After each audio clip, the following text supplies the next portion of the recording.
Presidente, la iniciativa plantea modificar el decreto que crea la Autoridad de Transparencia y fortalecer no solamente el régimen de protección de datos personales, sino también lo que significa gestión de intereses.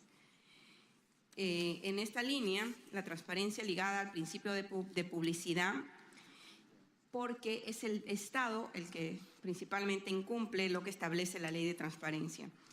Y uno de los indicadores son las cifras que hemos recibido de la Defensoría del Pueblo.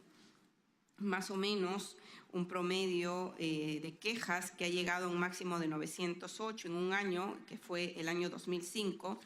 Y además, señor presidente, se toma en cuenta que, si bien es cierto, el decreto legislativo 1353 crea la Autoridad Nacional de Transparencia y Acceso a la Información Pública para fortalecer todo lo que significa control de cumplimiento de normas de transparencia y acceso a la información pública, sus atribuciones resultan insuficientes para garantizar no solamente la entrega de información, sino un cumplimiento cabal de esta tarea. Es decir, que las entidades tienen que decidir sancionar a los trabajadores por incumplimiento de normas de transparencia. Mientras no exista la sanción, termina siendo la propuesta legislativa letra muerta. Por eso creemos, señor presidente, que hay que garantizar que los servidores públicos puedan garantizar el pronunciamiento del Estado, pero además de garantizar la información, puedan proporcionarla de manera oportuna, porque información que la trasladan a un año o año y medio después es información que no sirve. Y por eso es la presente iniciativa busca mayores facultades para la Autoridad Nacional de Transparencia de Acceso a la Información Pública y al Tribunal con la finalidad de garantizar los derechos de las personas al acceso a la información pública, así como el efectivo cumplimiento del principio de transparencia. Y en este sentido también, señor presidente, hay que garantizar sanciones para quienes no otorguen la información, poner en conocimiento al Ministerio Público la presenta omisión de algún delito tipificado en el Código Penal y que también pueda recibir a los administrados y procesarlas conforme a ley. Proponer al Ministerio de Justicia y Derechos Humanos las modificaciones normativas que consideren necesarias para el perfeccionamiento de la norma.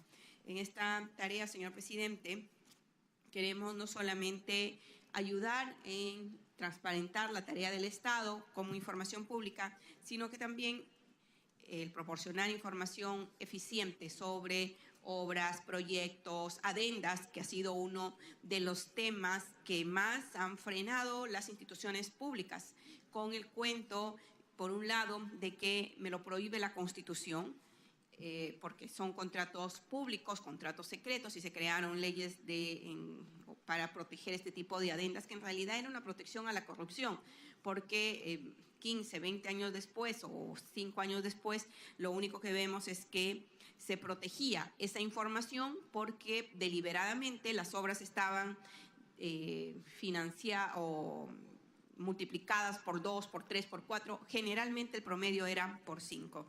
Por eso, señor presidente, garantizando los recursos de todos los peruanos, que a veces para una escuela o un centro de salud no hay, y sin embargo para adendas extras a los proyectos de inversión pública se han protegido este tipo de actividades. Creemos que darle estas herramientas a la autoridad por la transparencia va a ayudar en esta tarea y en esta lucha. Muchas gracias, presidente. Sí, agradecemos la participación y la sustentación de dicho proyecto a la congresista Marisol Espinosa.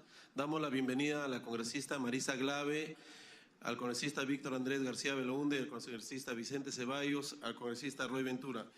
Estamos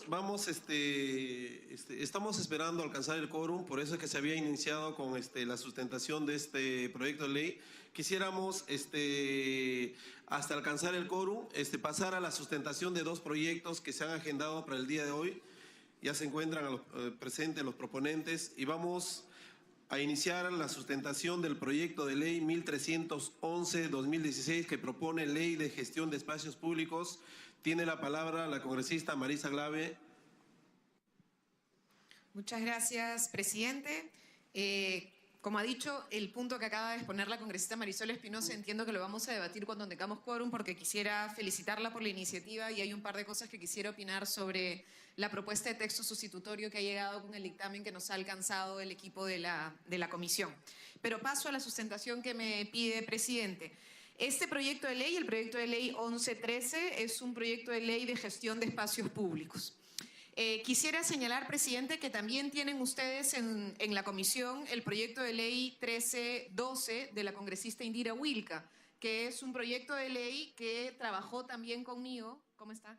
Y que responde a un trabajo que hemos hecho de manera conjunta. Este proyecto, como el proyecto de la congresista Wilca, fue fruto de un trabajo de fiscalización que hicimos de manera conjunta por pedido de vecinos que nos fueron buscando. Y luego de ver varios casos que ahora pasaré a sustentar, encontramos un conjunto de problemas comunes. Es por eso que hemos presentado ambos proyectos de ley que esperemos puedan debatirse de manera conjunta. Pero paso a sustentar este que tiene usted. Siguiente.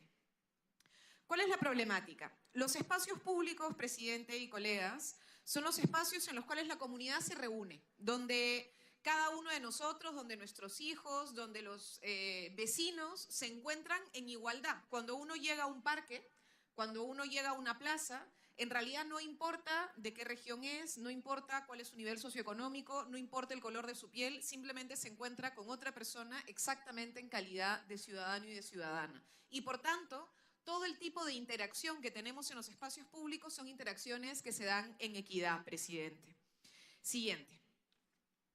¿Qué ha venido pasando? Estos espacios, que son espacios importantes porque son espacios de encuentro, porque son los espacios, presidente, donde además se genera la identidad. Si uno le pregunta a alguien que vive en una región en particular algo de su identidad, muchas veces se refiere a un lugar que es un lugar público, que es un lugar en común, que es donde jugaron fútbol, que es donde crecieron, que es donde se encontraron, que es el lugar donde paseaban a sus niños, donde aprendió a montar bicicleta, donde aprendió a patinar, donde aprendió finalmente a jugar fútbol. Son los lugares, además, que nos permiten a nosotros tener sensación de comunidad. No solamente que vivimos en nuestra casa, sino que vivimos en un barrio y que tenemos un vecino o una vecina y que, por tanto, estamos en un espacio colectivo. Pero estos espacios, presidente, han empezado a estar en peligro. Uno de los problemas que hemos encontrado es, por ejemplo, en este caso. En el caso de Comas, el alcalde ha dicho el parque no es rentable y entonces empiezan las discusiones sobre la rentabilidad del suelo, sobre si el espacio público, como es un espacio común y colectivo, tuviera que generar renta y entonces por tanto hubiera que cobrar y hacer que ese espacio público generara una actividad económica para el municipio. Siguiente. Este proceso lo hemos visto en distintos tipos de distritos, de todos los lugares de Lima, y también nos han llegado quejas de distritos y de vecinos de Arequipa, de Cusco y de Piura, presidente. ¿Qué cosa van encontrando?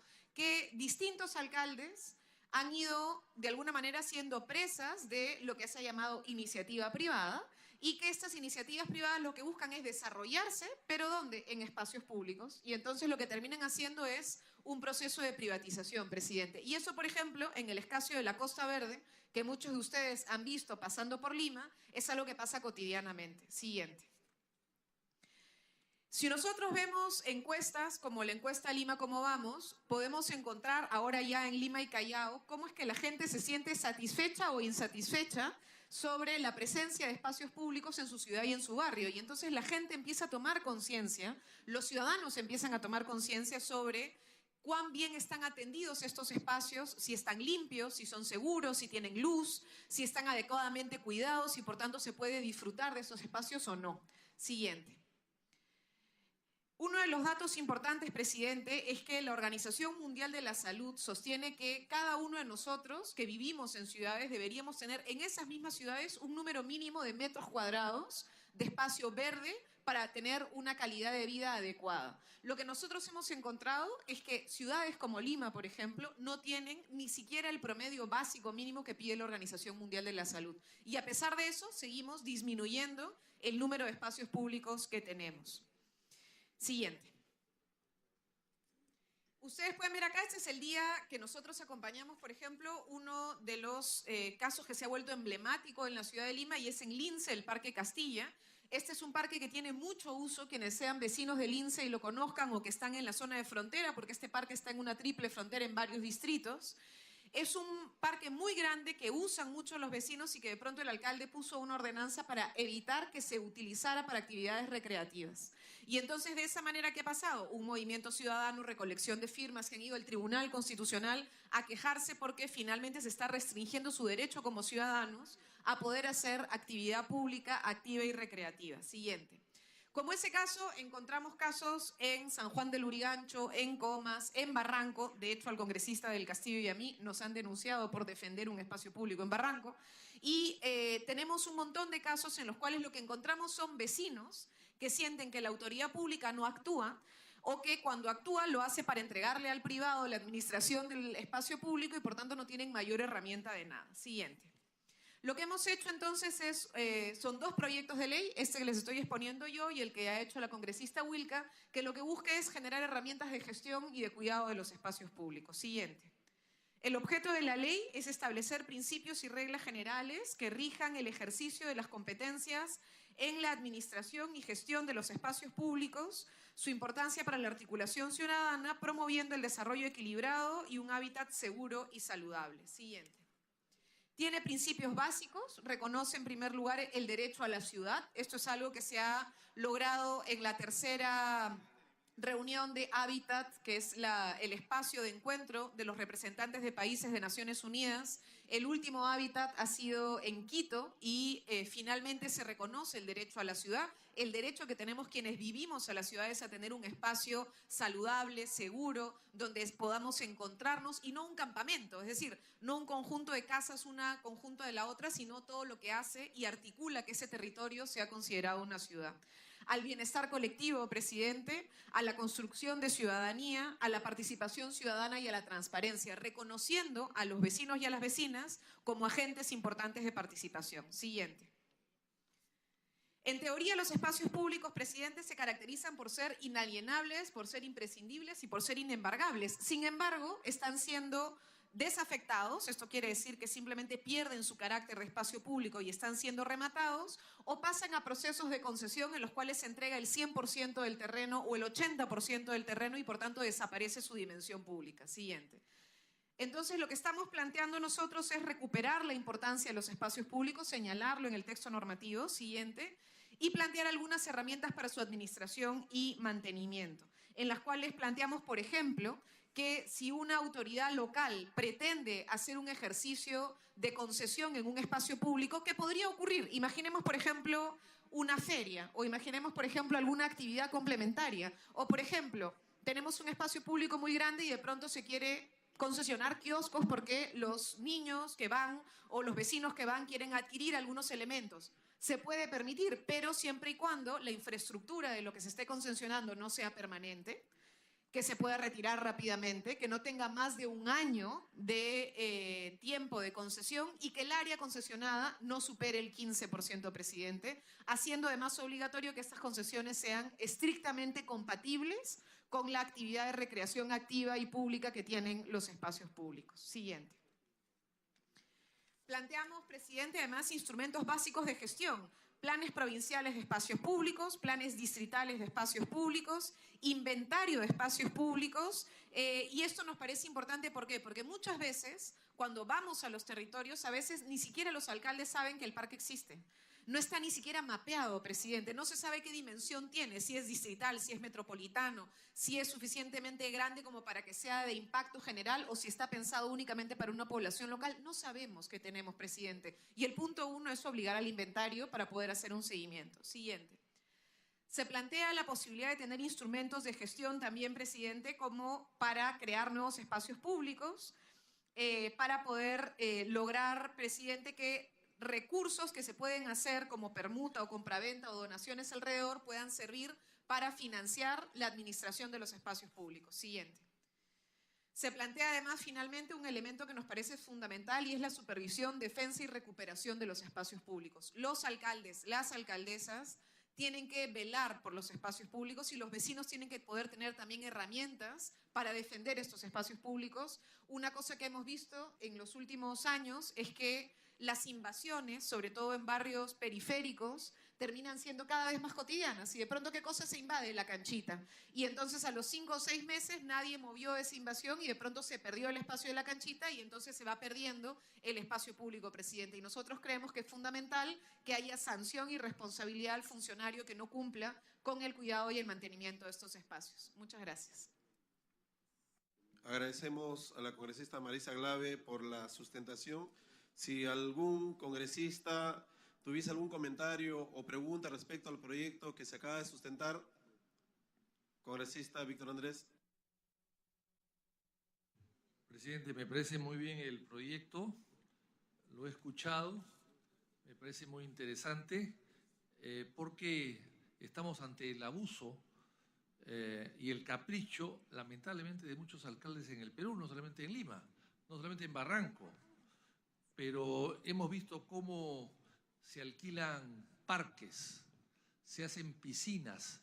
En Jesús María, en el Parque de los Próceres, se alquiló por 10 años a 9.000 soles mensuales, más de 10.000 metros, para instalar ahí a una especie de ciudad de niños, una especie de una ciudad de maquetas para que vayan las personas a divertirse. Es prácticamente como una pequeña feria con réplicas de una serie de edificios de Lima. Eso se alquiló. Por 10 años el alcalde Ocrospoma, que ahora veo que quiere ser alcalde de Lima, y de repente va a querer alquilar la Plaza de Armas también para una feria. Y por 10 años.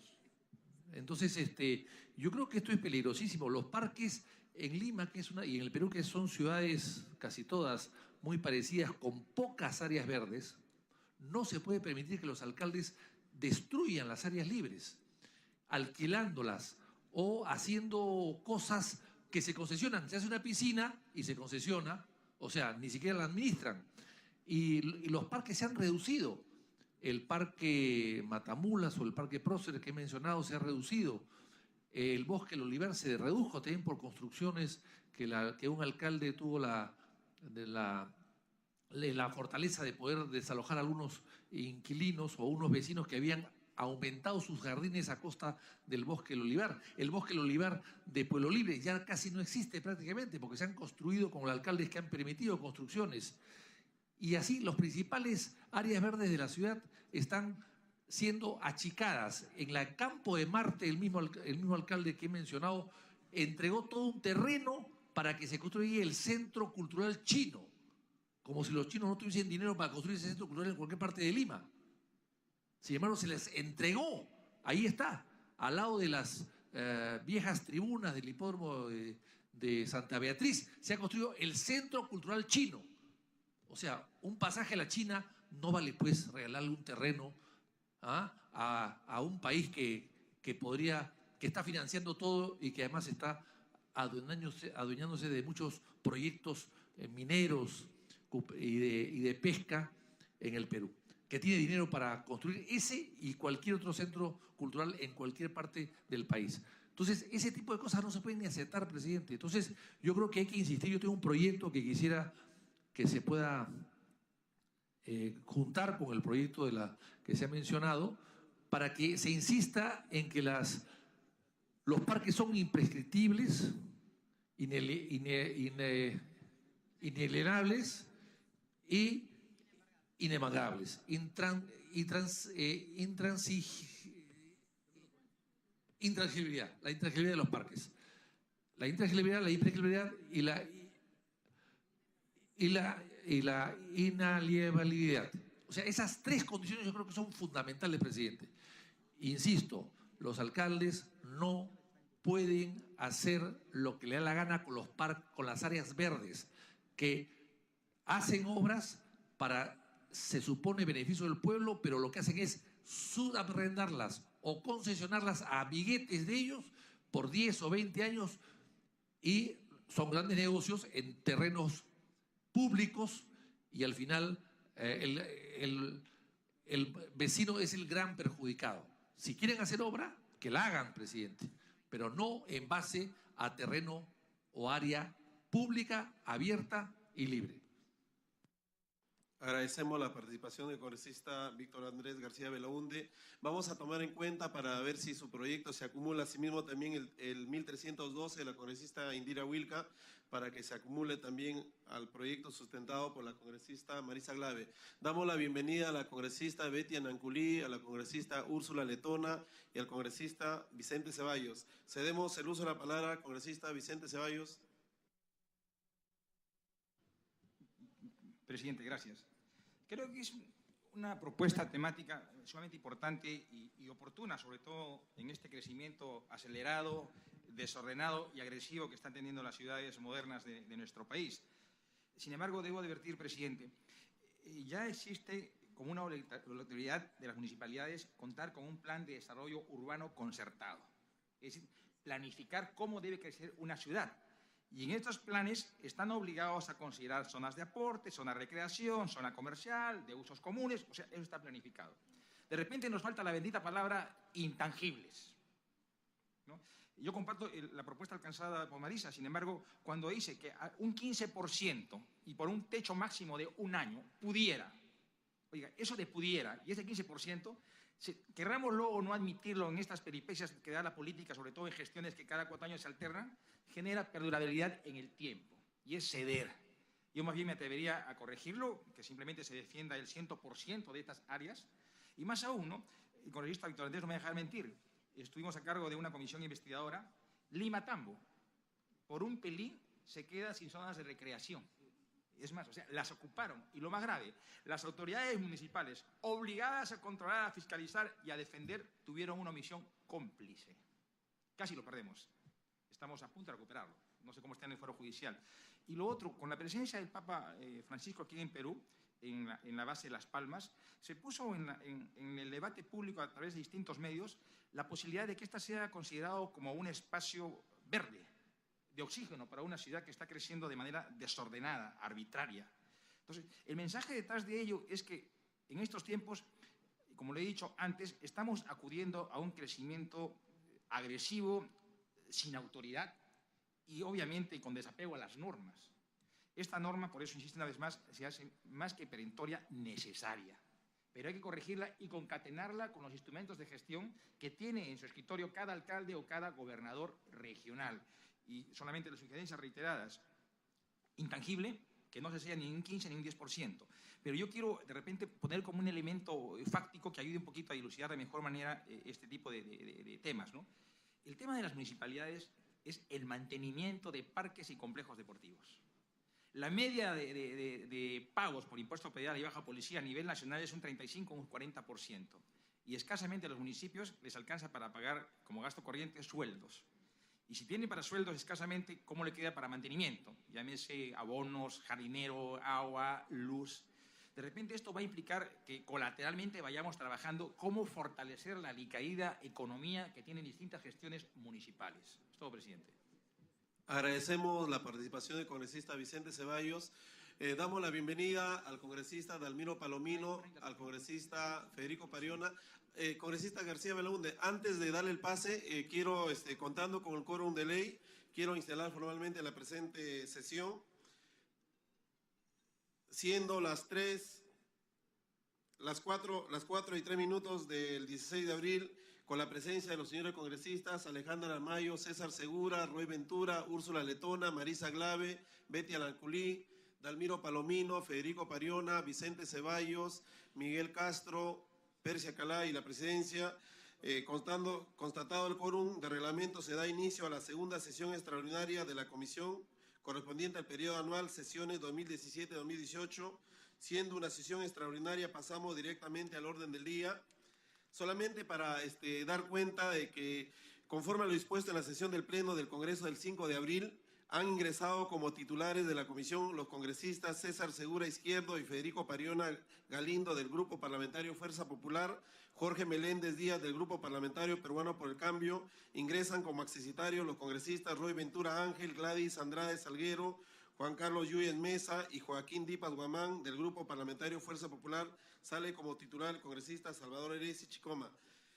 Tiene el uso de la palabra congresista García Belaunde. Señor presidente, para añadir un poco lo que ha hecho Vicente Ceballos, que me parece muy interesante, hay algunos locales que que son del Estado o privados, pero que son área de oxigenación o área libre o área de amortiguación. Por ejemplo, en Las Palmas que ha dicho él, cuidado que luego se convierta en una ciudad de cemento. Ya hemos visto cómo el señor Alan García vendió Coyique, que era un aeropuerto maravilloso, presidente, y que era un aeropuerto auxiliar, pudo haber sido un aeropuerto auxiliar de Lima, construido además con donación de más de 150 peruanos que donaron dinero el año 44 para hacer ese aeropuerto, ese club. Era un club de aeronavegación, era un club de avionetas, era un club aéreo privado, y sin embargo el Estado lo toma y luego el Estado lo vende a precios, a Graña y Montero, nada menos al Club de los Constructores, para hacer ahí que una ciudad, ya en una zona que necesita más verde que nunca. Y en el caso de los clubs, hay clubs, presidente, que han sido pasados al Estado, que han sido, mejor dicho, que el Estado ha renunciado a ellos. Por ejemplo, el Club Tenis de Barranco, que ocupaba un terreno del Estado, por una ley en el Congreso y un lobismo en el Congreso, se transfirió y se entregó en propiedad a un club privado. Cuando eso era parte del parque del cual Marisa Glave acaba de hablar. Era parte del parque y era parte además del zoológico de Barranco. En el otro lado del zoológico han hecho un museo de arte, que es muy bueno, por supuesto, pero pudo haber estado en otra parte.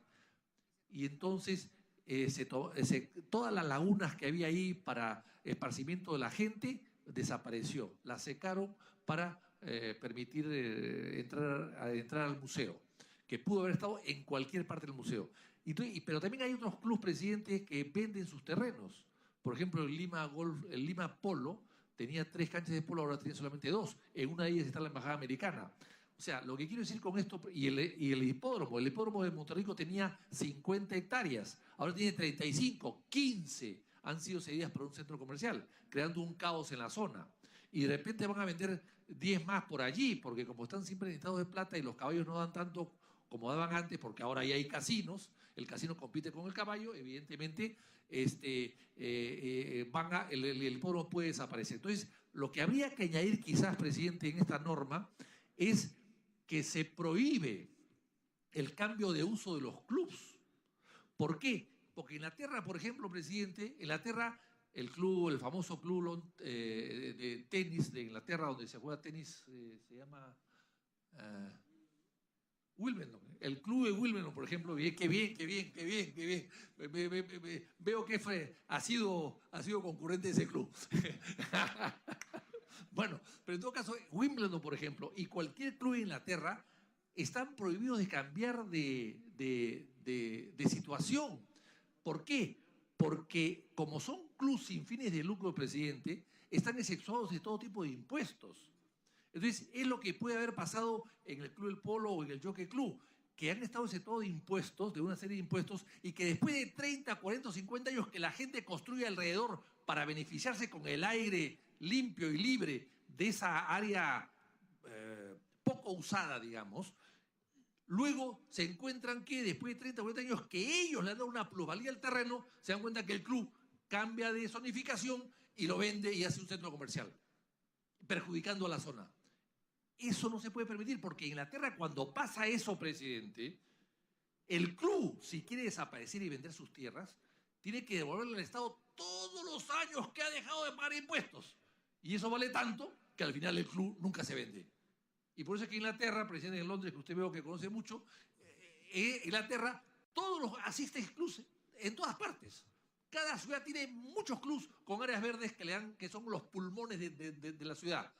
¿Por qué? Porque si los venden, tienen que devolver lo que han dejado de pagar, más intereses, multas y moras. Es decir, prácticamente son imposibles de vender los clubs. Y entonces eso se puede hacer también en el Perú, presidente, que ya se pueda colocar en el proyecto de Marisa Glave, si es que considera que es pertinente. Sí, interesante los aportes de los congresistas que están interviniendo en esta sesión. Vamos a ceder el uso de la palabra para terminar con este proyecto a la congresista Marisa Glave, autora de la iniciativa. Muchas gracias, presidente. En primer lugar, agradecer los comentarios plantearle una reunión con el equipo técnico de la comisión y tal vez con los equipos técnicos de los congresistas que han intervenido. Tenemos un problema, presidente. Originalmente, cuando hicimos el proyecto, yo también quería poner 0 tipo de uso que no sea únicamente dejarlo en espacio público. Precisamente levantando la idea de que hoy ya formalmente, por Constitución, los espacios públicos y los bienes de dominio público son imprescriptibles, inalienables e inembargables. Sin embargo, presidente, así como nuestra Constitución reconoce que son imprescriptibles, inalienables e inembargables, reconoce que se pueden concesionar. Entonces, lo que nos sugirieron eran 2 caminos. O se cambia la Constitución y, por tanto, se quita la posibilidad de concesión de bienes de dominio público, que yo, la verdad, estaría totalmente de acuerdo. Entenderá, presidente, a cada rato le preguntará acá a la presidenta, ando presentando iniciativas de cambio constitucional. Y la otra opción, que puede ser complementaria, es lo que nos dijeron, es, la ley dice que se puede, pero toda ley, toda Constitución plantea una regulación. Entonces, si se puede concesionar, lo que nosotros decimos es hasta cuánto se puede concesionar. Entonces, ya, fantástico, la Constitución te permite, señor alcalde, concesionar mi espacio público. Pero ¿sabe qué? Yo no voy a dejar que concesione el 100%, ni el 80%, ni el 50%, ni el 70%, ni el 80%. Lo máximo que usted podría eventualmente concesionar es el 15% distribuido en todo el territorio con infraestructura que pueda ser retirable, es decir, que no puedan hacerme un gimnasio con material noble que no se puede retirar en 5 minutos y que lo concesionan durante 10 años, no. Son concesiones máximos de 1 año, 15% del territorio y distribuido en todo el territorio. De esa manera no nos salen con el rollo de la Constitución me lo permite, porque entonces lo que se haría sería un desarrollo de ese punto. Ahora, yo en lo personal, si hay voluntad de los grupos políticos, eliminaría la posibilidad de que se pueda hacer cualquier tipo de concesión y que la Constitución en este punto tiene en realidad una contradicción, porque si bien levanta el principio constitucional de que son inembargables, inalienables, inalienables y imprescriptibles, al mismo tiempo dice que pueden ser concesionadas. Entonces,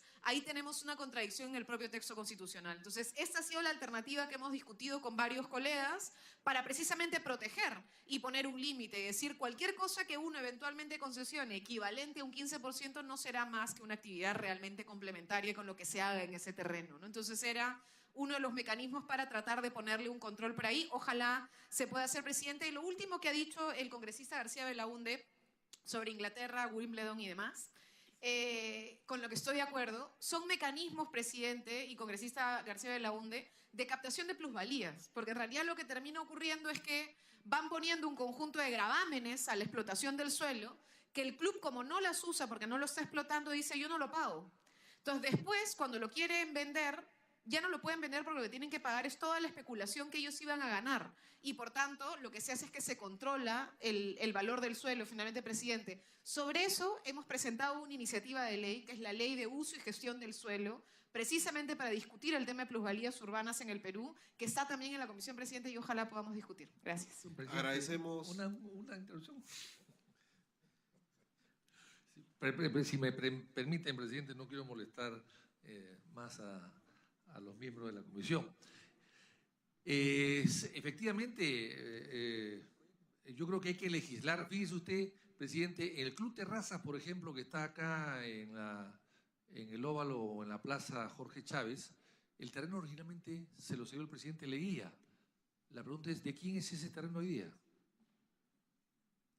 El presidente Leguía en el bicentenario, en el centenario de la independencia, entregó un terreno de 10.000 metros, una manzana completa, para que se construya en la Plaza San Martín el Hotel Bolívar, para que se alojen ahí las delegaciones extranjeras. Y entregó el terreno del Estado, donde estaba el teatro de cristal, allí había un teatro de cristal, que en realidad era de cartón y fue fácil tumbarlo. Ahí se construyó el Hotel Bolívar, de 3 pisos, ahora tiene 5, por 50 años, con un terreno de 50 años, y a los 50 años iba a volver al Estado el terreno. Han pasado 50 años, presidente, ¿y dónde está el terreno? ¿Dónde está el hotel? El hotel debería ser de la municipalidad o del Estado. No, sigue siendo privado. Entonces, finalmente le entregas tus concesiones al privado y en 50 años viene una nueva autoridad que se amarra con el propietario o concesionario y al final lo renuevan o se lo adjudica directamente a través de una serie de mecanismos y de jueces y abogados como tipo Orellana, que el señor Vicente Ceballos conoce muy bien porque ha sido presidente de esa comisión. Entonces, yo creo que el presidente hay que ponerle candados a la ley. Agradecemos la participación. Vamos a tomar en cuenta las recomendaciones, las observaciones, los aportes y seguramente el equipo técnico al momento de elaborar el predictamen va a tomar en cuenta cada uno de ellos. Damos la bienvenida a la congresista Gloria Montenegro. Pasamos al segundo proyecto agendado para su sustentación, proyecto de ley 1390-2016 que propone fusionar el gobierno regional del Callao con la Municipalidad Provincial del Callao, cuya iniciativa pertenece al congresista Víctor Andrés García Belaúnde, a quien cedemos el uso de la palabra. Señor presidente, gracias, para eso he venido, gracias por la invitación. Presidente, el tema de la regionalización en el Perú es un tema muy antiguo y se ha tratado en varias oportunidades. Se avanzó un poco en los años 20 y se retrocedió después en los años 30 porque evidentemente no había en ese momento una capacidad de administración o de gastos en diferentes regiones y por lo tanto se volvió a la caja única en los años 30 y luego, después de muchas vicisitudes, a través de la Constitución del año 79 y la de 93, hemos vuelto un poco al camino de la descentralización. Pero lamentablemente, presidente, se han creado como plan piloto aparentemente cada región un departamento.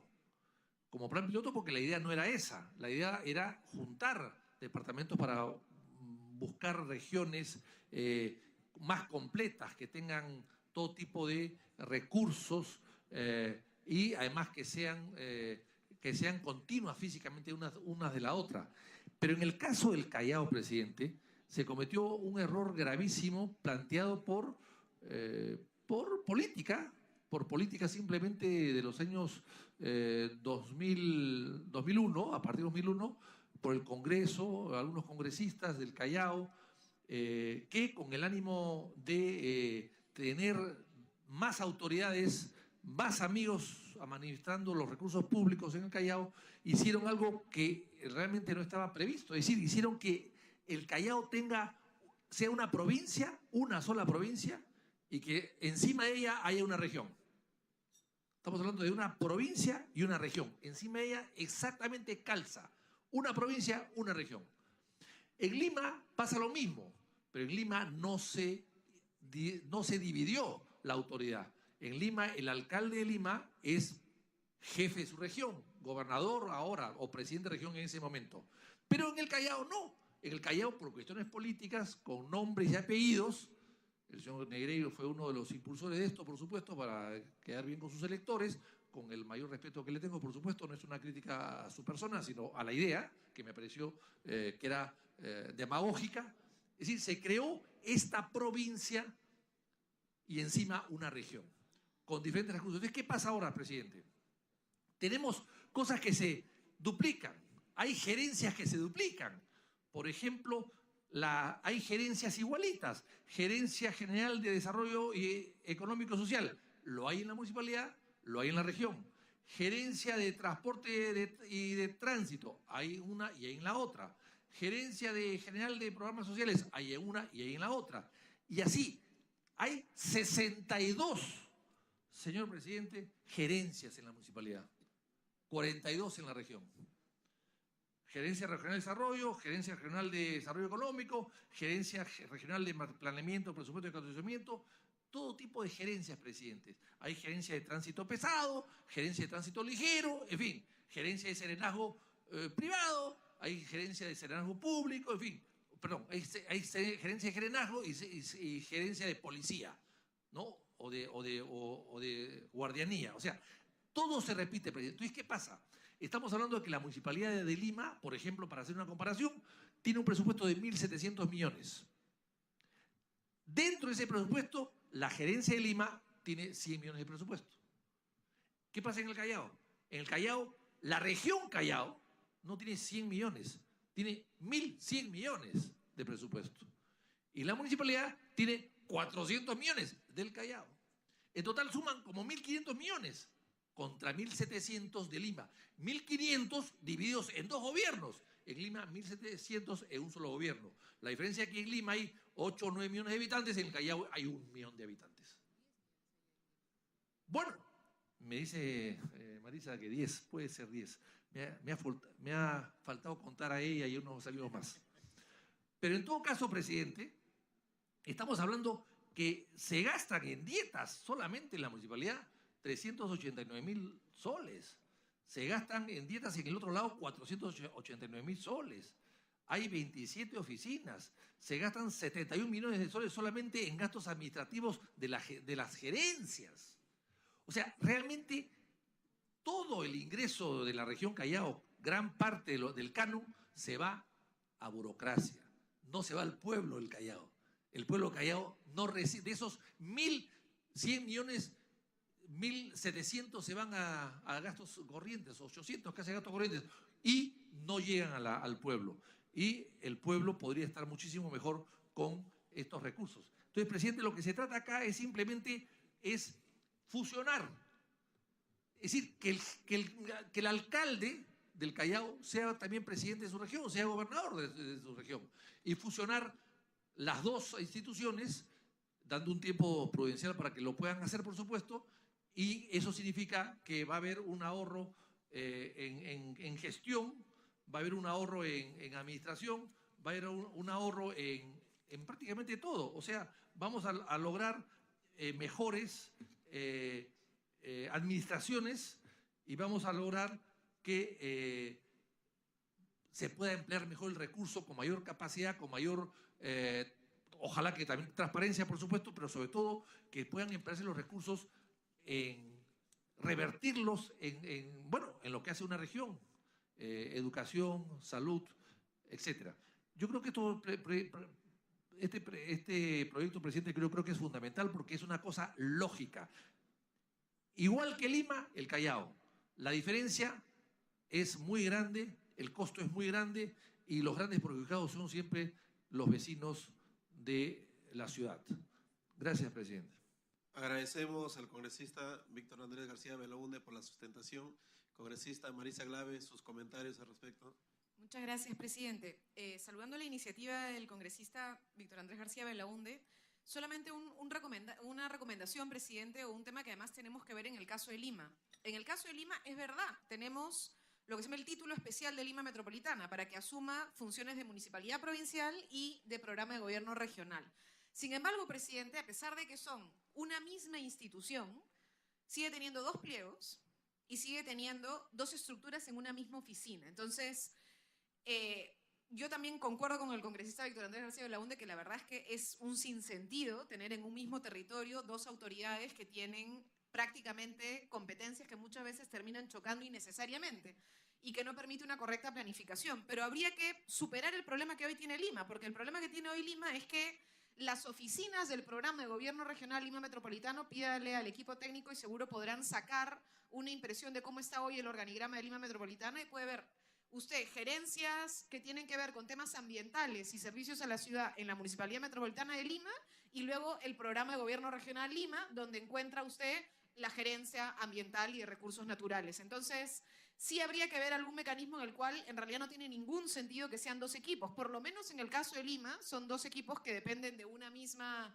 administración, por decirlo de alguna manera, y dependen de un mismo alcalde y terminan teniendo que obligarse a articular, pero tendría todo el sentido del mundo de que sean una sola oficina, presidente, y que tengan una sola administración de competencia, ¿no? Pero eso es un tema adicional. Gracias. Sí, agradecemos la participación. Se trata de la sustentación. El equipo técnico va a analizar esta propuesta.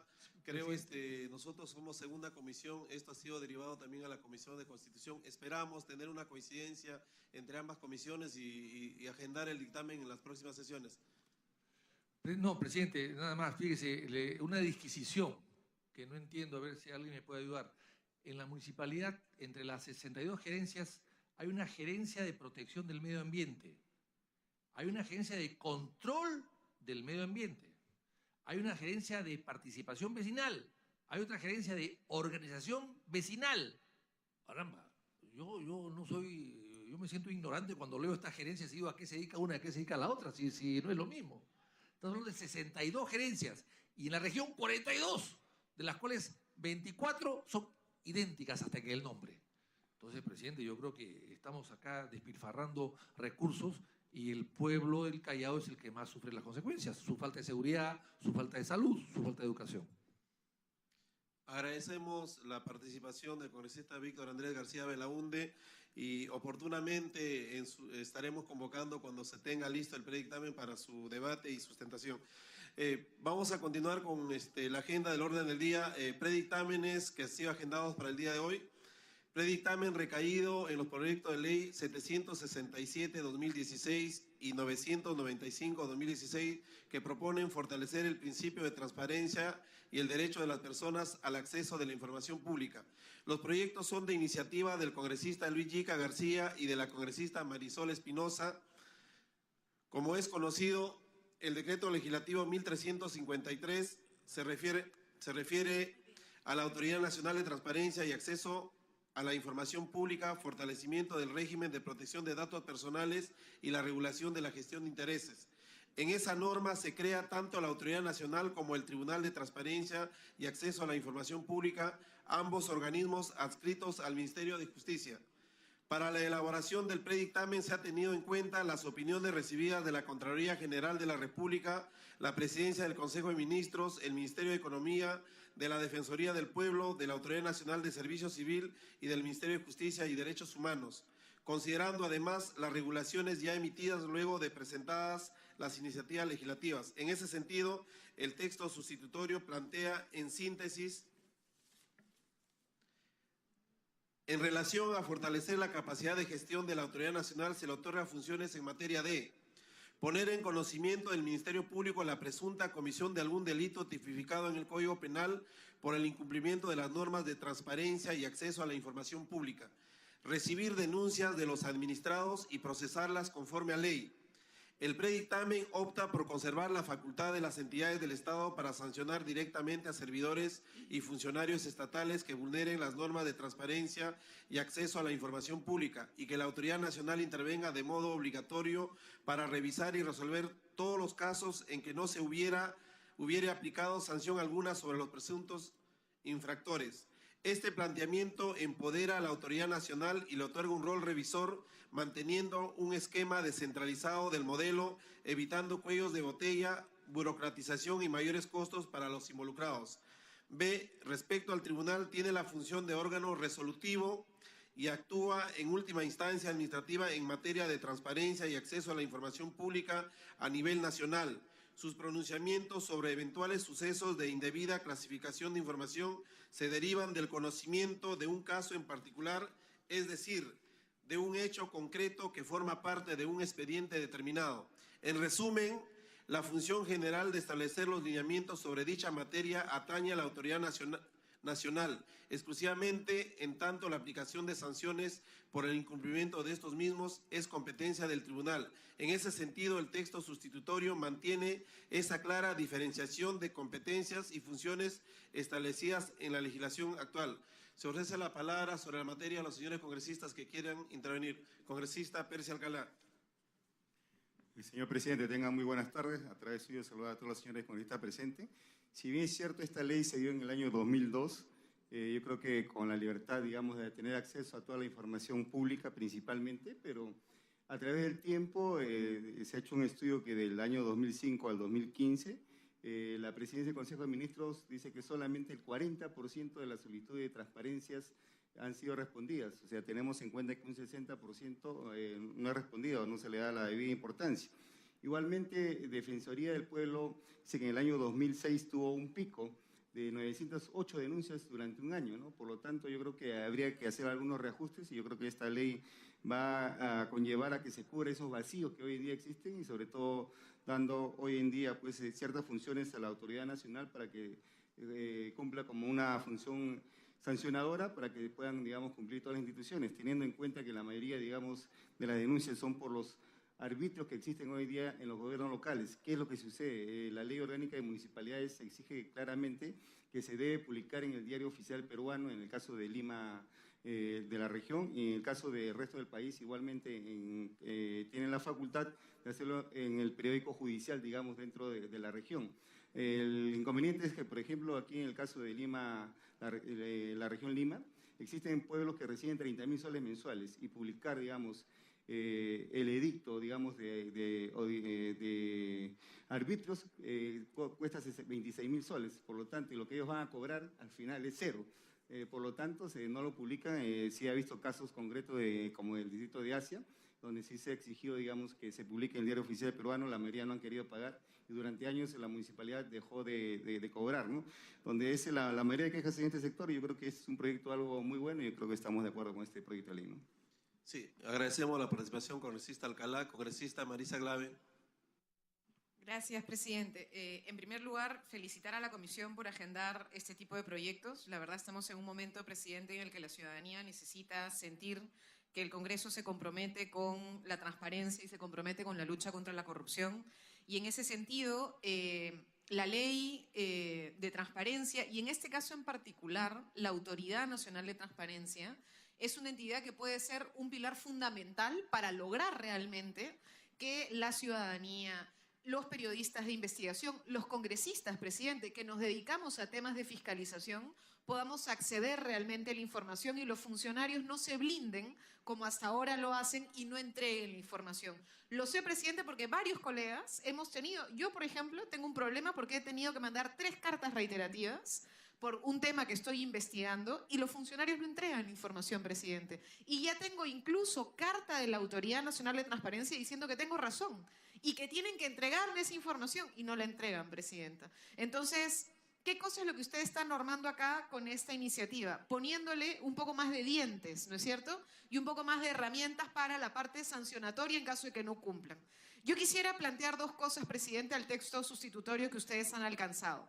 La primera es que en el artículo 4, funciones de la autoridad, además de lo que se ha añadido, en el inciso número 4, hoy vigente de la ley, dice absolver las consultas que las entidades o las personas jurídicas o naturales le formulen respecto a la aplicación de la norma de transparencia y acceso a la información pública. ¿Por qué es importante este inciso? Aquí es cuando la autoridad de transparencia, por ejemplo, imaginemos la congresista Montenegro, que esté investigando un tema que tenga que ver con uso de alimentos en alguna institución. Pide la información, no le dan la información. La congresista va a la Autoridad Nacional, y la Autoridad Nacional emite un texto que dice, la congresista tiene razón, tiene acceso a la información, pero la entidad no cumple.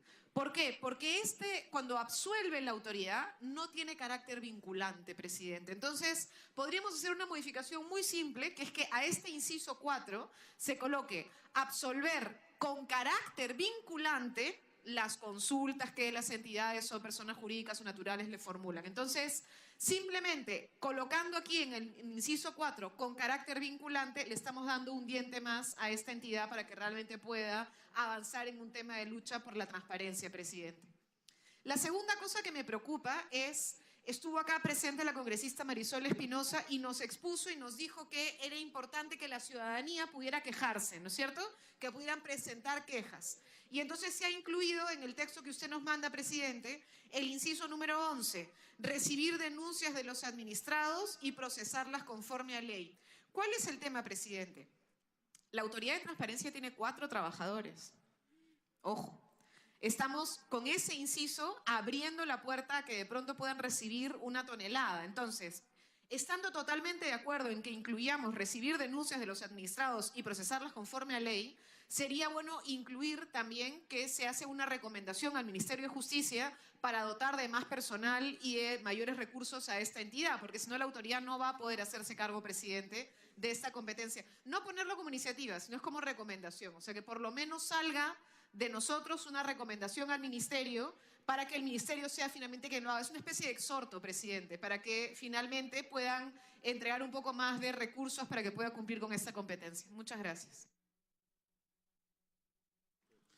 Tomando en cuenta los aportes de la congresista Glave, vamos a, respecto al inciso 4, eso sí se va a incluir, y respecto al inciso 11, al tema presupuestal, en las conclusiones se van a agregar para que se mantenga el texto legal y no caer en iniciativa de gasto.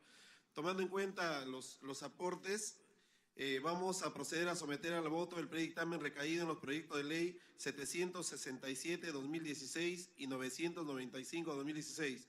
Procedemos a la votación nominal. Congresista Segura, congresista Letona, micrófono, por favor. A favor, presidente. Congresista Glave. A favor, presidente, con el añadido del inciso 4, ¿no? Sí, congresista Segura, por favor, para que se le escuche. A favor, presidente. Congresista Ananculí. A favor, presidente. Congresista Palomino. A favor, presidente. Congresista Pariona. A favor. Congresista Ceballos. A favor. Congresista Alcalá. A favor. Congresista Montenegro. A favor. Y con el voto de la presidencia ha sido aprobado por unanimidad.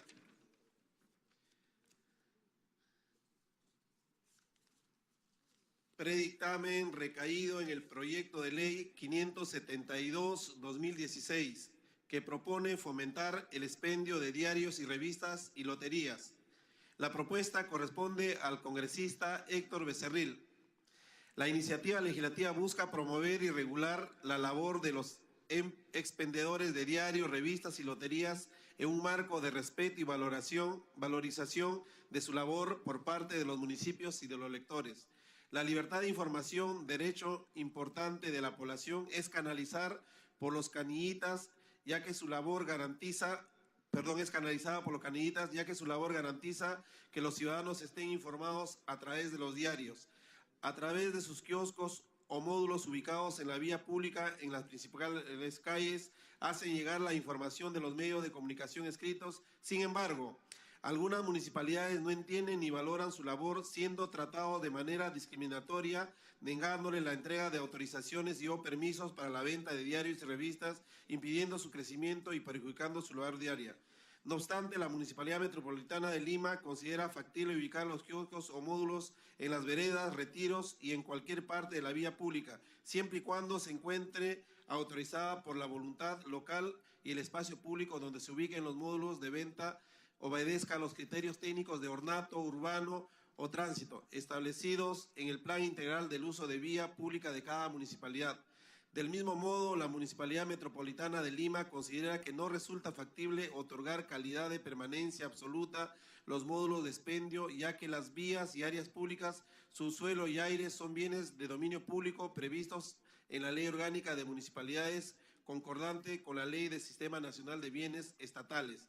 En ese sentido, resulta positivo regular, promover y garantizar la labor diaria de los canillitas, definiendo objetivamente al expendedor, el módulo, kiosco y zonas autorizadas para el expendio, precisando que los gobiernos locales no solo deben autorizar, sino proteger el desarrollo de sus actividades sin que exista el temor de que sus kioscos o módulos de expendio sean removidos injustificadamente, salvo razones de interés y orden público, salubridad, ensanchamiento de vías y disposiciones de defensa civil.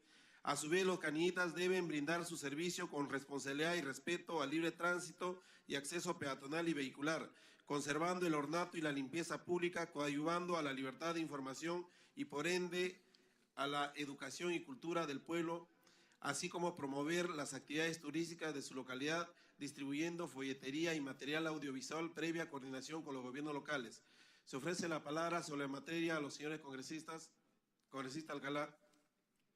Nada más, señor presidente, una cuestión gramatical. Bueno, aquí kiosco está con la Q y la mayoría de kioscos, si analizamos los textos únicos de procedimiento administrativo de los gobiernos locales, la mayoría lo tiene el kiosco con K.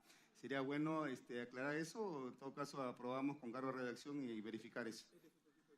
Sí.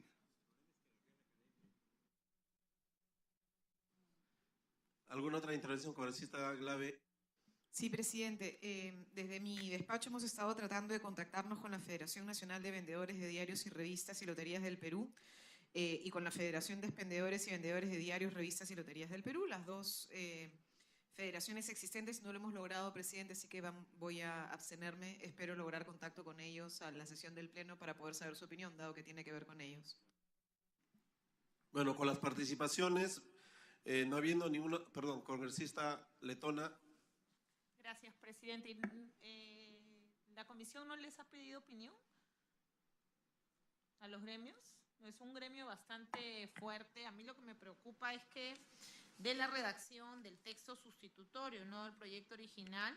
Dice, la autoridad municipal puede reubicar los kioscos o módulos cuando existen razones de interés y orden público, salubridad, ensanchamiento, vías y disposiciones de defensa civil. La reubicación se realizará en el lugar más cercano posible y no irrogará gastos al expendedor. Y esto puede funcionar en municipalidades como San Isidro, por ejemplo, que tiene recursos y que los puede reubicar. Pero ¿qué pasa con la municipalidad, por ejemplo, de Curgos, el distrito más pobre de todo el país, donde no tienen plata ni para una campaña de desnutrición como para reubicar kioscos? Yo creo que habría que pedir la opinión del gremio para poder al menos formarnos que sea algo progresivo en los municipios donde hay ordenamiento territorial, o sea, algo más exacto, presidente. Creo que la norma va a ser un saludo a la bandera. Propone que pidamos la información y luego lo podamos tratar en las siguientes sesiones. A ver, vamos a someter a votación lo solicitado por la congresista letona. Un cuarto intermedio. A ver, los que están de acuerdo, si no se levanta la mano. Está bien, entonces retorna para mejor estudio. Hay que pedir la información a los dos gremios. Predictamen recaído en el proyecto de ley 57/2016 que propone declarar como zona de interés nacional al distrito de Santa María de Chimbo en la provincia de Andahuaylas, departamento de Apurímac, para la creación del distrito de Cascabamba. Se propone declarar de interés nacional y necesidad pública la creación del distrito de Cascabamba, que se desprende del distrito de Santa María de Chimbo por iniciativa del congresista Luis Galarreta. Como se puede apreciar, en la fundamentación se ha revisado con detenimiento la propuesta y constatado que reúne los criterios acordados por la Comisión en la segunda sesión ordinaria para el estudio y dictamen de este tipo de proyecto. Es decir, que la población estimada para el ámbito y para el centro poblado que se propone como capital están por encima de los mínimos requeridos por la normativa vigente, así como su tasa de crecimiento demográfico es positiva. Estudios previos de la antigua Dirección Técnica de la PCM señalaban a Cascabamba como un centro funcional y el gobierno regional entendía factible jurídicamente la creación. Tiene además opinión favorable de la Municipalidad Provincial y Distrital. Como es de conocimiento, el objetivo de la propuesta es llamar la atención sobre la materia, pero no supone la exoneración de ningún requisito ni procedimiento en el proceso demarcatorio regulado por la normativa vigente, como tampoco implica una iniciativa de gasto. Se ofrece la palabra sobre la materia a los señores congresistas. Congresista Palomino. Presidente, muy buenas tardes. Saludar a todos los presentes y a la sala. Como usted manifiesta, es un proyecto presentado por la bancada y por la congresista Salaverry y Galarreta, presidente. Este centro poblado Cascabamba viene buscando este tipo de formarse como distrito hace 40 años. En ese sentido, presidente, había una emisión de repente involuntaria que habrá que corregir para su aprobación, porque el Centro Poblado de Cascabamba forma con los centros poblados de Rebelde Guairana, Lamay, Jantupata y Cascabamba. Ellos, los 4 centros poblados que deben conformar este futuro distrito, presidente, que sacando los otros centros poblados que están mencionados en la ubicación del futuro del nuevo distrito, lo que dice es el centro poblado de Taramba, Moyabamba Baja, Chaupurujo y Nueva Esperanza, quitando esos centros poblados porque son los centros poblados que pertenecen al distrito ya existente, presidente. Sí, congresista, se ha coordinado al respecto, superando este impasse. Los centros poblados que comprenderían al nuevo distrito de Cascabamba son Cascabamba, Rebelde, Guairana, Yamay y Jactumpata. Son los 4 centros poblados. Con esa aclaración, no habiendo ninguna participación, vamos a proceder a la votación. Congresista Segura. A favor, presidente. Congresista Ventura. A favor, presidente. Congresista Letona. A favor, presidente. Congresista Glave. Ya sabe mi opinión sobre los distritos, presidente, en abstención. Congresista Nanculí. A favor, presidente. Congresista Palomino. A favor, presidente. Congresista Pariona. A favor, presidente. Congresista Alcalá. A favor. Congresista Ceballos. Congresista Montenegro. A favor. Con la votación a favor de la presidencia ha sido aprobado por mayoría con 2 abstenciones y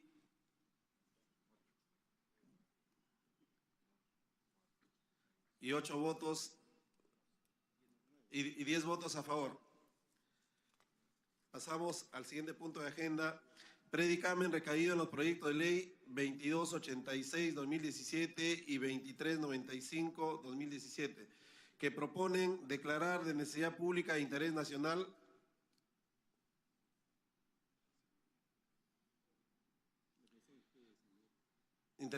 la creación del distrito de San Miguel en la provincia de Pisco, departamento de Ica.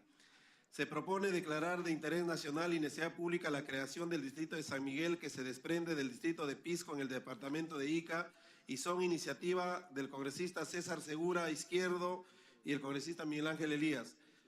Tal como ocurre en el caso anterior, se ha revisado con detenimiento la propuesta y constatado que reúne los criterios acordados por la Comisión en la segunda sesión ordinaria para el estudio y dictamen de este tipo de proyecto.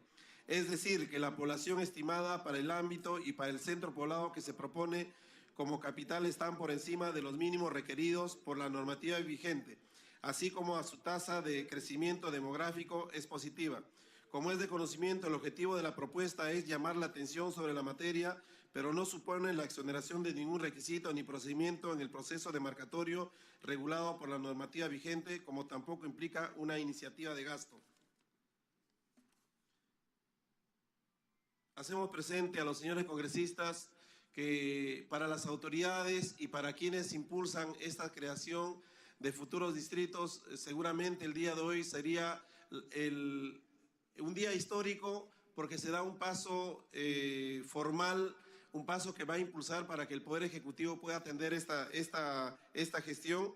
Es por eso que el día de hoy aquí en el auditorio nos acompaña el señor Hugo Aurelio Manero Gutiérrez, alcalde del Centro Poblado de San Miguel, también el señor Jorge Chávez Hernández, presidente del Comité de Gestión de Distritalización del Centro Poblado aludido. Cedemos el uso de la palabra sobre el predictamen que se acaba de dar lectura a los señores congresistas. Congresista César Segura, autor de una de las iniciativas. Tiene uso de la palabra. Gracias, presidente. Saludar a los colegas congresistas y al señor alcalde del Centro Poblado San Miguel, aquí presente. Señor presidente, históricamente el Centro Poblado San Miguel se originó en el año 1900. Son 118 años de existencia real de este centro poblado. En el año 1913 San Miguel cuenta con su primera autoridad, un teniente gobernador. En el año 72 se levanta el primer plano catastral. En el año 79, por resolución directorial regional 521 del mismo año, el Ministerio de Vivienda y Construcción aprueba el plano y memoria descriptiva en un área de 270.990 metros cuadrados inscrito en los registros públicos. Actualmente San Miguel está conformado por 5 centros poblados y 14 asentamientos humanos. En el año 92, en San Miguel se crea la primera escuela fiscal. Yo quiero hacer no solamente un llamado a los colegas congresistas, porque si bien es cierto, podemos decir de que esto es una manera de crear mayores distritos, también es una manera de democratizar los presupuestos. ¿Qué pasa en el centro poblado San Miguel? La Municipalidad Provincial de Pisco tenía asignado por presupuesto del año 2017 51.084 soles mensuales. Recién ha depositado la semana pasada 50.000 soles. Durante todo el año 2017 ha estado mendigando el presupuesto este centro poblado sin atención. Recién la semana pasada ha recibido 50.000 soles del año 2017 y respecto al 2018, 8.000 soles. Sin embargo, este señor alcalde, así con ese extinto presupuesto, inexistente presupuesto, ha sacado adelante este centro poblado, gracias a los vecinos y a toda la población de estos asentamientos humanos y centros poblados también que lo acompañan. Esta es una necesidad, presidente, justamente y usted ha visto que el único que se opone a este proyecto de ley es declarativo, es justamente la Municipalidad Provincial de Pisco. Y justamente por eso, presidente, porque no le conviene, no le suelta el dinero. ¿Cómo sobrevive, cómo subsiste este centro poblado? Obviamente los que estamos en la capital pues vivimos bien, pues, ¿no? Estamos bien, tranquilos, pero este distrito, gracias a las gestiones que vinimos haciendo en el despacho, ya próximamente va a tener su serenazgo, ya tiene una unidad, porque su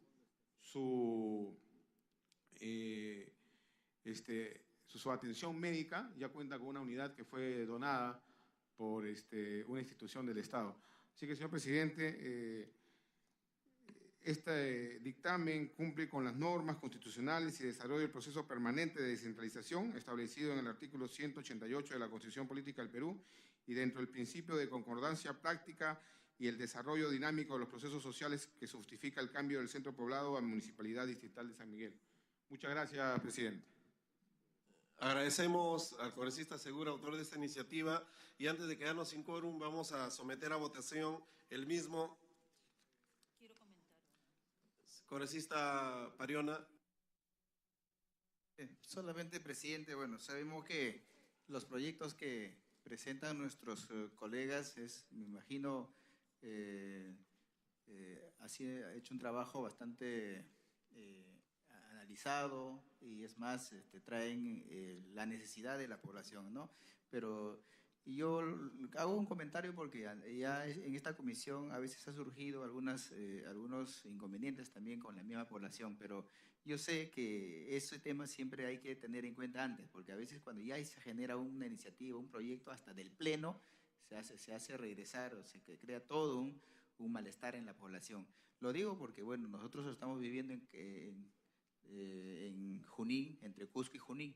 Es más, de repente usted al final no sé si nos podría también comentar cómo va a quedar ese tema, que justamente ya acá han tratado de presentar, queriendo revivir unos proyectos, pero bueno, yo sé que hay muchos proyectos que sí no tienen ningún problema, y no digo que este también tenga problemas, este proyecto que estamos discutiendo el día de hoy, pero sí es necesario tener en cuenta, presidente, algunos aspectos que en algún momento más adelante nos puede ocasionar de repente aquí todo un tema. Por eso yo considero de que esta comisión evalúe bien todos los proyectos, a más allá que este es declarativo, ¿no? Pero, o sea, no estoy diciendo de que de repente este proyecto tiene un tema, sino lo estoy compartiendo un poco porque sí se ha visto, hay algunos antecedentes que ha surgido justamente de unas iniciativas como esta. Pero sí, yo considero que este proyecto sí, por lo menos tal como dice mi colega Segura, sí tiene el argumento, tiene el sustento, porque tiene años y muchas cosas justamente porque lo necesitan, ¿no? Sí, congresista Parina, agradecemos su participación y las precisiones que acaba de realizar. Le comento, usted recién ha sido incorporado como miembro titular y le agradezco por su participación. Nosotros al iniciar esta presidencia creo es conocimiento de todos los integrantes, hemos buscado de que el proyecto declarativo no se aleje de la posibilidad del sueño que tienen las autoridades de poder crear en el procedimiento regular ante la PCM un distrito formalmente. Por eso es que hemos considerado algunos filtros respecto al cumplimiento estricto de aquellos requisitos que por obligatoriedad lo tienen que cumplir cuando se haga el procedimiento regular. El tema de la capital del distrito, el tema poblacional, el tema del distrito como tal, también el tema poblacional, que esté incorporado en el EDZ del gobierno regional de la provincia que corresponda, o en todo caso cuente con la autorización de los gobiernos al cual pertenece el caso distrital, provincial y regional, de ser el caso. Entonces hemos buscado siempre de que vayamos a la par de acuerdo al marco normativo que regula el procedimiento regular, y entendiéndose que solamente se busca con esto llamar la atención al Ejecutivo en su oportunidad ante la gestión que realicen formalmente, cumpliendo los respectivos procedimientos. Congresista Montenegro. Gracias, señor presidente. Gracias, colegas. La idea de verdad no es generar mayor burocracia, no es generar mayor fragmentación en el país.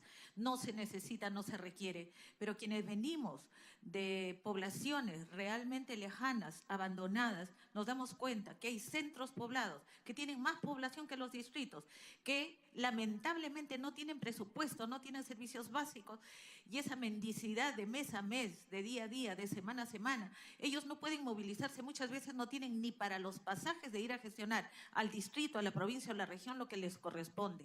Y mientras no haya una asignación y reasignación presupuestal dentro de lo justo, dentro de los parámetros de la población, las necesidades que debieran tener en pleno siglo XXI de agua, desagüe, electrificación, servicio de recojo de basura, servicio de serenazgo, todos esos servicios, imposible lograrlo sin hacer de ellos un distrito. Lo que sí vale la pena, señor presidente, es que justamente este proceso, que suele ser una palanca para la comprensión de la importancia de la creación del distrito, vaya paralelo con el sistema que exige la PCM para que se cumpla con todos los requisitos de ley y se cumpla también desde el gobierno regional en apoyarlos en el tema de los límites, en el tema del crecimiento demográfico y todos los estudios que se tengan que hacer. Pero es fundamental entender que es una necesidad.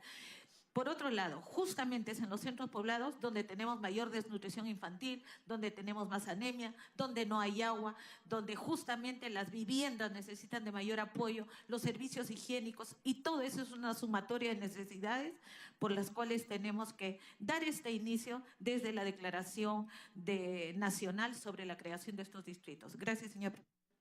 Agradecemos la participación de los señores congresistas y no habiendo otra participación ni observación, vamos a proceder a la votación. Proyecto de ley 057 con un texto sustitutorio. Procedemos a la votación nominal. Congresista César Segura. A favor, señor presidente. Congresista Roy Ventura. A favor, presidente. Congresista Úrsula Letona. A favor, presidente. Congresista Marisa Glave, ya conozco su voto. En abstención, presidente. Congresista Dalmiro Palomino. A favor, presidente. Congresista Federico Pariona. Congresista Vicente Ceballos. Congresista Percy Alcalá. A favor. Congresista Montenegro. A favor. Con el voto a favor de la presidencia ha sido aprobado por mayoría, 8 votos a favor y 2 abstenciones. Pasamos al siguiente predictamen. Recaído en los proyectos de ley 1615-2016, que propone establecer el programa de pasantías en la administración pública. La propuesta corresponde a una iniciativa del congresista Castro Grandes. Tiene por objeto establecer un programa de pasantías en la administración pública al cual podrán ingresar los titulados de universidades públicas y privadas y con estudios de maestría concluidos con la finalidad de aplicar los conocimientos adquiridos en labores de apoyo en órganos de línea y alta dirección de las entidades del Estado. Actualmente existe un vacío en la normatividad respecto de las pasantías, ya que solo está regulado para el sector privado y entidades públicas bajo el régimen laboral de la actividad privada en la Ley 28.518, como una modalidad de formación laboral, pero no existe una regulación expresa de pasantías en la administración pública. La presente propuesta busca llenar ese vacío legal. Las principales características del texto sustitutorio son las siguientes. A. Quienes accedan al programa son profesionales egresados de universidades públicas y privadas y o egresados de programas de maestría. Se entiende como aplicación de labores de los pasantes en los órganos de línea y alta dirección. B. La finalidad es forjar un grupo de nuevos profesionales especialistas con altas calificaciones y rendimiento que puedan incorporarse progresivamente en las instituciones del sector público a nivel nacional para el fortalecimiento progresivo de estas, formulando propuestas o proyectos que ayuden a mejorar los servicios públicos. C. Es la Autoridad Nacional del Servicio Civil, SERVIR, quien será la encargada de fijar los lineamientos generales del programa de pasantías en la administración pública, así como apoyar y supervisar su implementación y ejecución y establecer un registro de pasantes. D. Son las oficinas de recursos humanos las encargadas de organizar y ejecutar los concursos de méritos del programa de pasantías en cada entidad. E. El programa de pasantías es facultativa a todas las entidades de la administración pública y su plazo de duración es de 1 año.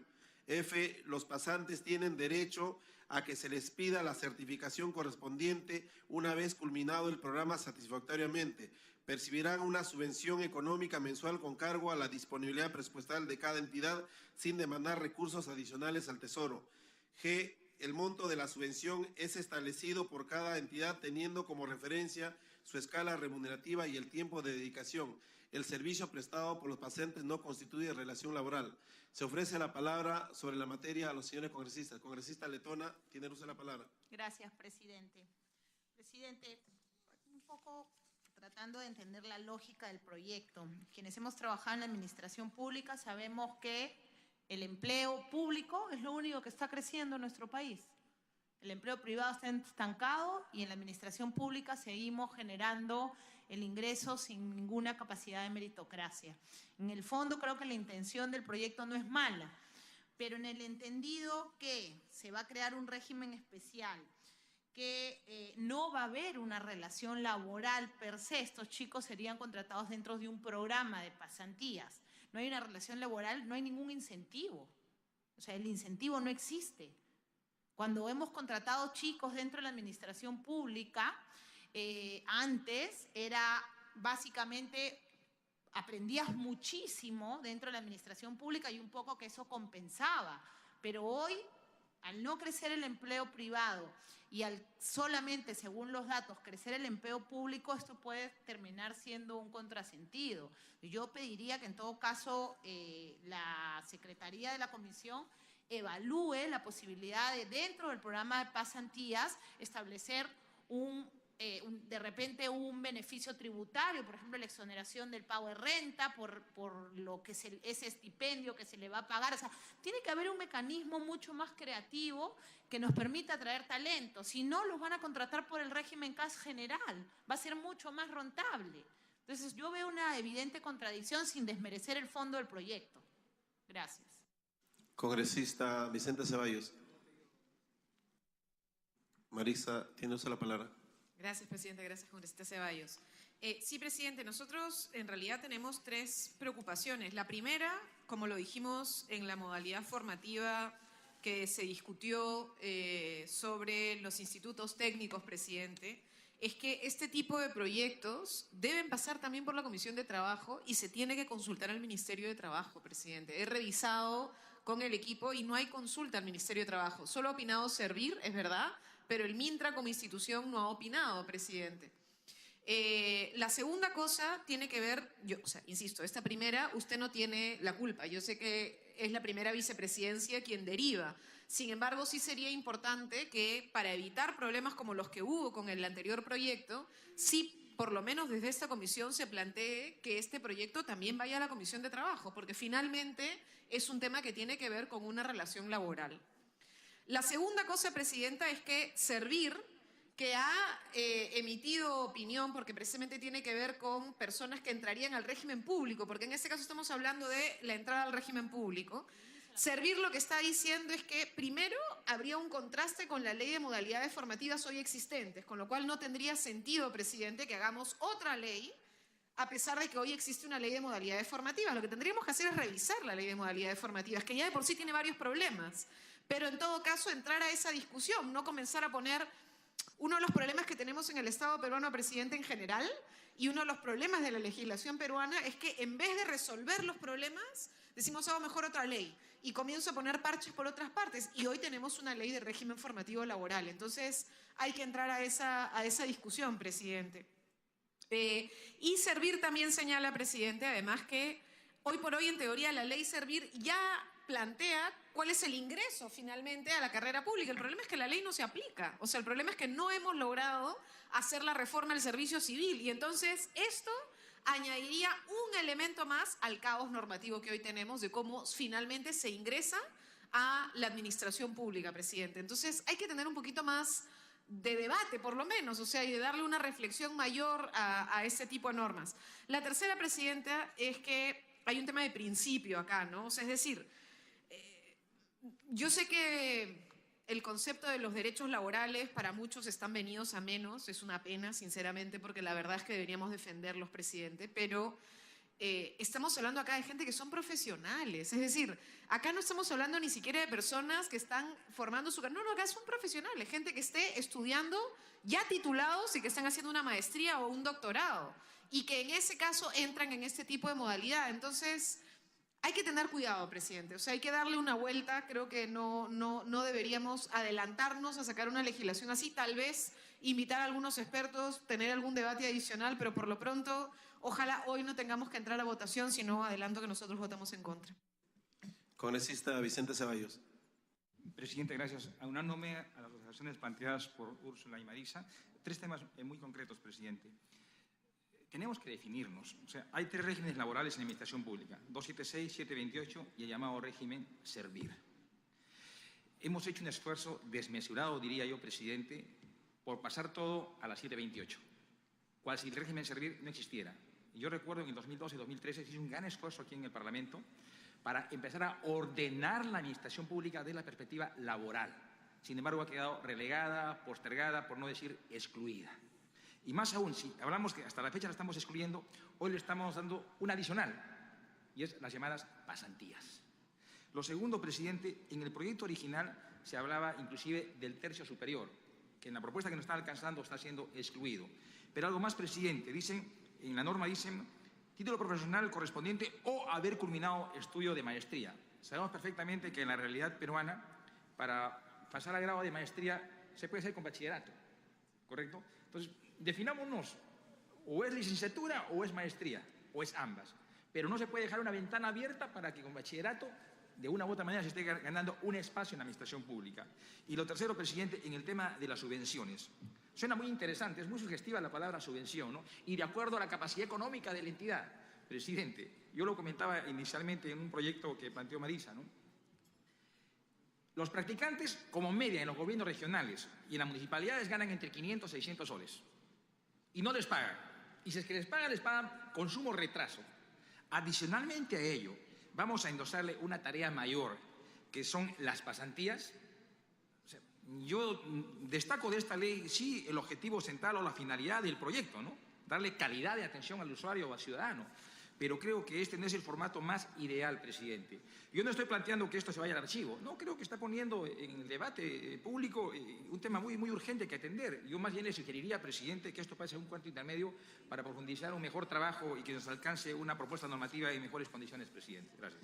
Sí, agradecemos. Por último, la participación de la congresista Montenegro.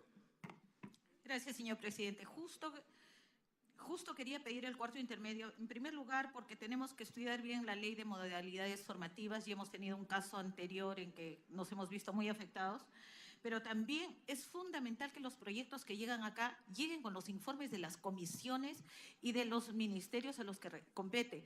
No podemos trabajar un proyecto de esta naturaleza sin la opinión del Ministerio de Trabajo y mucho más. O sea, pero la ley Servir siempre nos ha dado la posibilidad de mejorar los cuadros, pero sin embargo estamos viendo cómo nos salimos de Servir porque la rigidez es mucho mayor.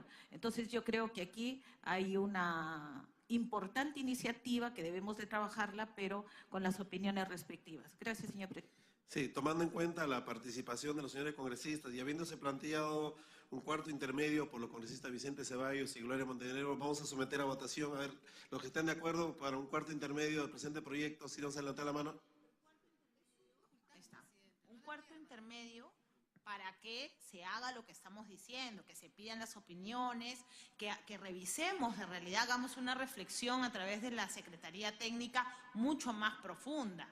O sea, si vamos a hacer un cuarto intermedio para que se insista con el texto, creo que no es el sentido. Lo que estamos pidiendo es que haya un cuarto intermedio. Es verdad que es su potestad, presidente, pero que de verdad haya una reflexión profunda. El proyecto no conversa con la legislación vigente y es importante no traer esa clase de proyectos al voto cuando todavía no están listos.